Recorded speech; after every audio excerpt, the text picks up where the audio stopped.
Friends get together part 2 video பார்க்கலாமா? நேற்று போட்டிருந்த வீடியோவில் என்னென்ன ப்ரிப்பரேஷன் பண்ணியிருந்தேன்னு சொல்லி காட்டியிருந்தேன். இந்த வீடியோவில் ஃபுல்லாக சமைச்சு இலையில் வச்சதை வரையும் பார்த்துடலாமா? ஃபஸ்ட்டே ராலை செஞ்சு முடிச்சிடலான்னு சொல்லி அதுக்கான மசாலாலாம் போட்டுட்டு இருந்தேன். அந்த சைடு கேப்பில் எங்கள் வீட்டு ஆள் எங்களை அழகு போல் கேப்சர் பண்ணியிருந்தாப்புல, நல்லா கேப்சர் பண்ணியிருக்காருல. நம்ம சேனலுக்கு அவரையே வீடியோகிராஃபியாக நியமிச்சிடலான்னு சொல்லி பிளான் பண்ணியிருக்கேன். ஃபஸ்ட்டு ரால் செய்கிறதுக்கு மிக்ஸி ஜாரில் பூண்டு, மிளகு, சோம்பு இதை நல்லா பேஸ்ட்டை அரைச்சிட்டு பேனில் எண்ணெயை ஊற்றி சின்ன வெங்காயம், தக்காளி, கருவேப்பிலெல்லாம் வதக்கிட்டு எடுத்து வச்சுருக்க பிரானை இதில் போட்டுட்டு நம்ம அரைச்சி வச்சுருக்க மசாலாவையும் இதில் போட்டு தண்ணி ஊற்றி நல்லா மிக்ஸ் பண்ணிவிட்டு நல்லா ட்ரை ரோஸ்ட் பண்ணி எடுத்திங்கன்னா சூப்பரான ப்ரான் கிரேவி ரெடி ஆயிரும். மஸ்ட் ட்ரைனே சொல்லலாம். ட்ரை பண்ணி பாருங்கள் ஒரு தடவை. அப்புறம் அப்படியே நம்ம வாங்கி வச்சுருந்த பாம்ஃப்ரெட் ஃபிஷ் இருந்துச்சா, க்ளீன் பண்ணி அதுக்கு அப்படியே மசாலா போட்டு தடவ ஆரம்பிச்சாச்சு.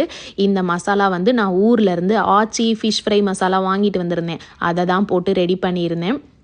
ஃபிஷ் ஃப்ரை மசாலா டேஸ்ட்டு ரொம்ப சூப்பராகவே இருந்துச்சு. ஆனால் இந்த கையெரிச்சல் மட்டும் ரொம்ப நேரம் இருந்துச்சு. அது வராமல் இருக்க ஏதாச்சும் டிப்ஸ் இருந்தால் மறக்காமல் கமெண்ட்டில் ஷேர் பண்ணுங்கள், எனக்கு யூஸ்ஃபுல்லாக இருக்கும்.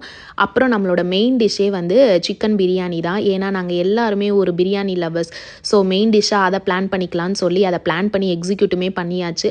இந்த குக்கர் 2 monthsக்கு முன்னாடி லுல்லுல ஆஃபரில் இருக்கிறப்ப வாங்கினேன். நம்ம ஃப்ரெண்ட்ஸ் எல்லாம் வந்தால் பத்த மாட்டேங்குதேன்னு ஒரு தொலைநோக்கு பார்வையில். ஆனால் அது நேரம் கைக்கூடி வரவில்லை மண்ணான்ற மாதிரி இப்போ தான் நேரம் கிடச்சிருக்கு. இலையில சிக்கன் பிரியாணி, ஃபிஷ் ஃப்ரை, முட்டை, ராய்த்தா, ப்ரான் கிரேவி, கத்திரிக்காய் தொக்கு இதுதான் வச்சுருந்தேன். கத்திரிக்காய் தொக்கு மிஸ் ஆயிடுச்சு வீடியோவில். அப்புறமேட்டு எல்லாருக்கும் இலையில சாப்பாடு போட்டு சூப்பராக ஃபினிஷ் பண்ணிவிட்டு ஒரு குட்டி தூங்கி எந்திரிச்சிட்டு இஞ்சி தட்டின டீயையும் போட்டு குடிச்சிட்டு நேராக சினிமா தான் போயிருந்தோம், இட்லி கடைக்கு.